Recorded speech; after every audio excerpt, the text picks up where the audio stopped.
दीदी, कल माँ का पहला श्राद्ध है, आपको याद है ना? हमने बड़ी पूजा रखवाई है। उनकी आत्मा की शांति के लिए आपको सपरिवार आना है। चारू अपनी ननद स्वाति से फोन पर बोली। नहीं भाभी, मैं नहीं आ पाऊंगी। आपको तो पता है इनको छुट्टी नहीं मिलेगी। स्वाति बोली। अरे दीदी, ऐसे कैसे? उनके बेटी जमाई नहीं होंगे तो उनकी आत्मा कहाँ चैन पाएगी? माँ के लिए आपको आना ही होगा। मैं कुछ नहीं जानती बस। इतना कह चारू ने फोन रख दिया। इधर स्वाति खो गई पुरानी यादों में, जब पापा की मृत्यु पर वो अपने पीहर गई थी। बेटा, तेरे पापा चले गए, मुझे अकेला छोड़, जाने किसके सहारे। माँ स्वाति के गले लग ठपक पड़ी। माँ, सब तो है यहाँ, भाई भाभी बच्चे, क्यों चिंता करती हो तुम? स्वाति ने रोते हुए माँ से कहा। कुछ दिन स्वाति माँ के साथ रहकर वापस लौट आई थी, पर अक्सर फोन पर बात होती रहती थी, कभी कॉल तो कभी वीडियो कॉल। बेटा, क्या बनाया है आज तूने? एक दिन ऐसे ही वीडियो कॉल पर माँ ने पूछा। माँ, गट्टे की सब्जी और जीरा आलू, स्वाति ने जवाब दिया। अरे वाह!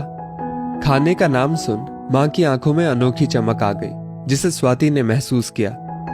आपका मन है तो भाभी को बोल दो, वो बना देंगी, स्वाति हंसते हुए बोली। नहीं नहीं, इस उम्र में कहाँ बेसन झिलता है, मैं तो बस वैसे ही बोल रही थी। जब तेरे पापा थे तब बहुत बनाती थी मैं। भाभी का नाम सुन माँ की आंखों से चमक गायब हो गई और माँ ने फोन रख दिया।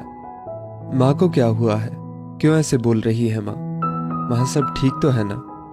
स्वाति खुद से ही बोली। ऐसे ही कितनी बार स्वाति ने खाने की बात होने पर माँ की आंखों में चमक देखी, पर कुछ समझ कर भी समझ ना पाई।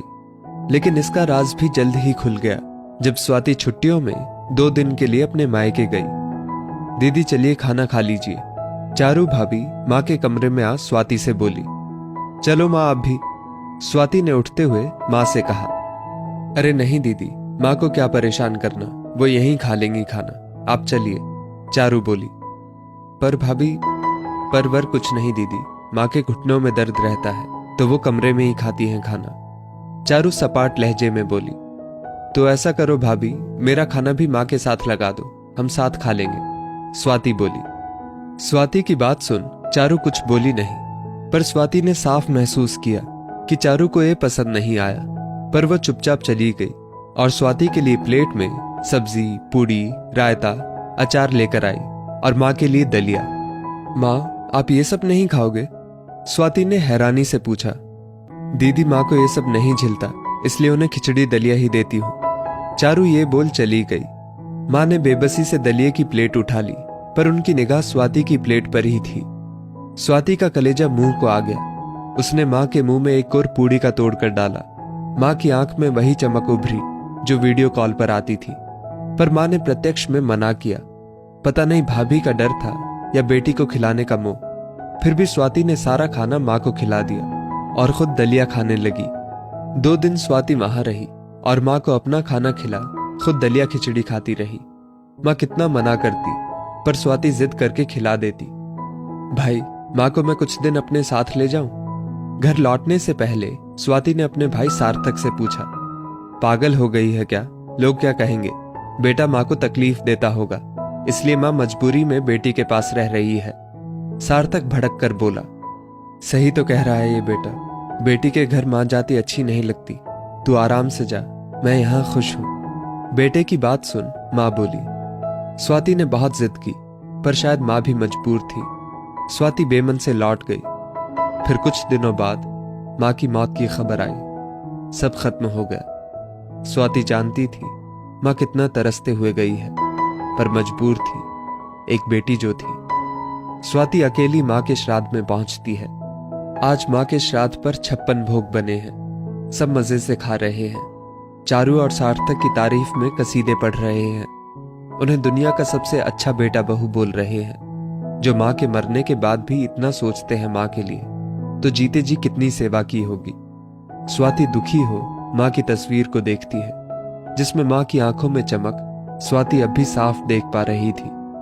दीदी चलो, आप भी खाना खा लो अब, चारू आकर स्वाति से बोली, जो माँ के कमरे में माँ की तस्वीर सीने से लगाए बैठी थी। नहीं भाभी, मुझे नहीं खाना, स्वाति बोली। पर क्यों?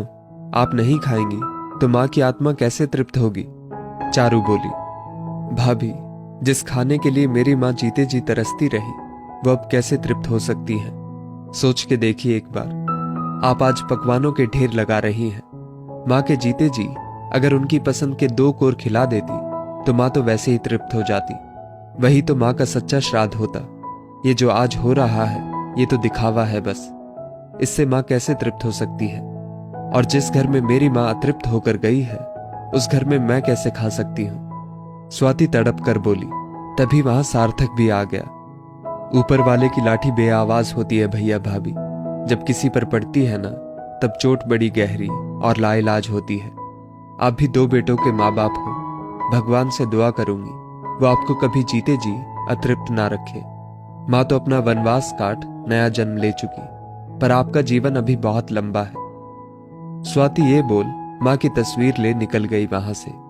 पीछे सार्थक और चारू का सिर शर्मिंदगी से झुक गया। दोस्तों, माँ बाप को जीते जी तृप्त करना ही असली श्राद्ध होता है। उनकी मौत के बाद आप कितने 56 भोग बनवा लो, सब बेकार है। इस स्टोरी को लेकर आपकी क्या राय है नीचे कमेंट करके जरूर बताइएगा। और ऐसी ही और भी बेहतरीन वीडियोस के लिए हमारा पेज जरूर फॉलो करें। धन्यवाद।